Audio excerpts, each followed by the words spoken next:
Ito na naman guys, meron na naman tayong bagong align. So ang rim nito ay 17, 1.6 ito. Ayan siya. Yan, 1.6 by 17 at half ng side wheel.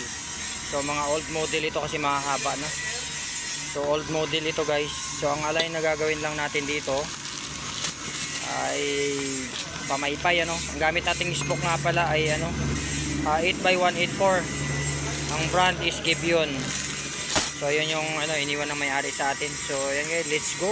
So dito nga pala natin sisimulan ipasok yung mga spoke sa bandang loob palabas. Kasi palabas outer outer na tawag dito, palabas yung spoke. Tapos medyo mahirap minsan sa butas. So kailangan i-twist lang natin sundan lang natin, parang i-trade natin siya. Kasi may trade naman yan. So tiyagain lang po natin talaga. So hindi naman yan lahat pare-parehong ganun, may mga naman na iba na sakto. So yan, medyo fast forward tayo dito guys.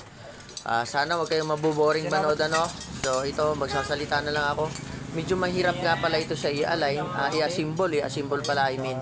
Kasi mas mahaba yung yung hub. So kaya tingnan niyo yung hub nakahiga habang ina-assemble. Ayan kailangan sana ng alalay nito. So may patungan sana dapat. So wala nang patungan, in-automatic ko na kasi medyo ako, medyo sanay naman na ako Kaya kita nyo, pinatong ko na lang din sa tuhod ko. Yan, nakatayo na siya. So ganyan. So kung ano yung assemble ng mga original, ano yung guide, ganun yung gagawin. Tapos ayan, medyo i-press natin siya pababa. Kasi mahaba nga yung hub. So para pumantay siya, i-press natin siya pababa. So ayan, pinatong ko na lang sa tuhod ko kasi malinis naman yung rim niya kasi bago. So ayan, sukatin po natin, isukat natin yung counter at saka yung yung saktong niya. So tawag dito direction. Pero sa bagay wala naman tayong problema dito pag nagkamali kasi pwede lang natin siya ilipat lang. Normal naman yan na magkamali ka talaga Kasi kung hindi mo ililipat yan guys, may posibilidad na maraming sobra. So lalampas yung spoke lalampas. So mag-grinder ka pa. So kailangan ingat ka dito sa pag-assemble nito. Kahit sabihin na natin na di naman kailangan yung niya, tawag nito na ma-perfect mo yung tawag yung counter. Kasi nga naman siya, pamaypay naman na align pero yun nga lang ang problema pag hindi mo siya na insakto na tama siya lalampas. So yun guys, sukat pa rin yung counter para sigurado. Ayan, kasi once na nagkamali ka dyan, yun nga yung sinasabi ko, yung lampas ang yung problema dyan. So mag-grinder ka, so ilang piraso yan? 36. So sakit sa likod yan guys pag nag-grinder ka yan sa sobra. Isa-isahin mo yung 36 pieces na lumampas. Sobrang sakit sa balakang, sa likod, sa spine. So yun yung iniiwasan ko. Pag nakuha nyo na, ayan, pwede nyo na i-assemble. Di baling umulit ka na lang guys, huwag ka lang mag-grinder talaga. 36 pieces, sobrang sakit sa likod. Lalo gaya ko na nagkakaedad na rin. So yun lang guys, ganun siya. So diretso diretso lang to. Tuloy-tuloy na to siya. Bago ko nga pala makalimutan kailangan pala i-bend. Yan, i-bend pala itong spoke na pang-counter, yung pang-counter sana Kasi yung butas po ng rim nito is pang-counter talaga. Nasa kabilang direksyon siya nakatutok. So kailangan i-bend natin yung spoke para hindi tayo mahirapang ipasok. Kasi kahit hindi natin i-bend yan, kung pipilitin natin siyang ipasok, mahihirapan na tayo, mabibend pa rin yan. Kasi nga yung rim ay may guide talaga yan kung saan papunta yung mga spoke. So may mga tutorial ako nito. May una na rin akong ginawa nito sa hub nito, paano mag-align ng side wheel. Yung direction nun is iba naman. Ito naman is request kasi ng may-ari na ganito yung direction, dito siya patungo. So yun ang sinunod ko. So yun guys, Same procedure. Ganun pa rin yung ating gagawin. Bends pa rin natin. Tapos pasok.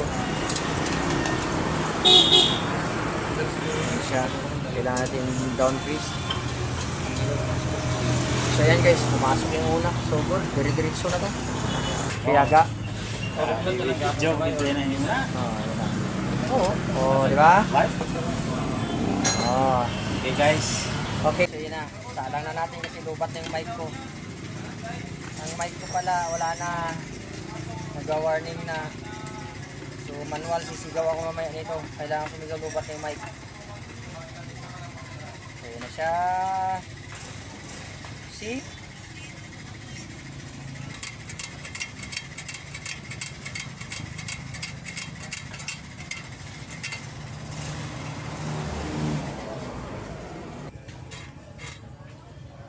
Natin to. Una nga pala nating i-align yung yung diretso, no?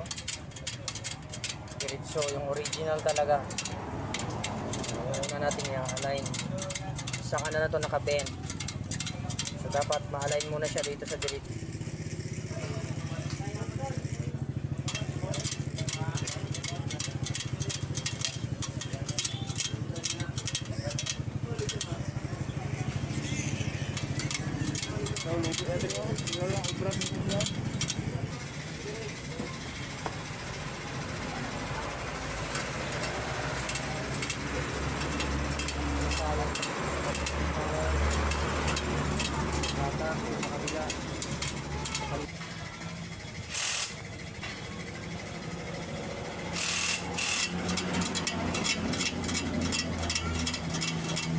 Punta natin yung liquid sa mga para makatak siya sa taas.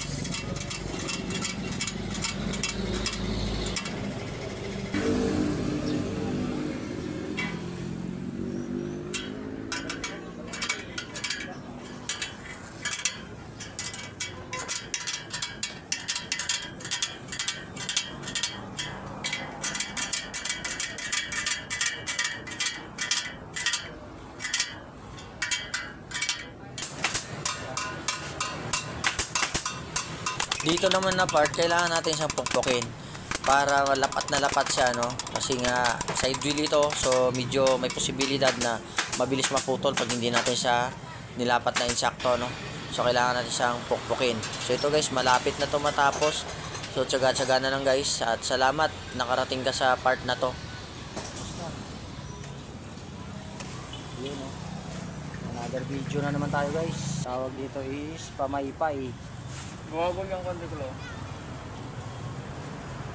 Wabul yung hat, no? Hat niya, no? Wabul, no? Ay, ulo. Pero dali, okay man dali. Ah, wabul ito. Ulag-ulag, no? Yan. Ito yung may-ari, guys. Shout out, Dol. Dol, shout out.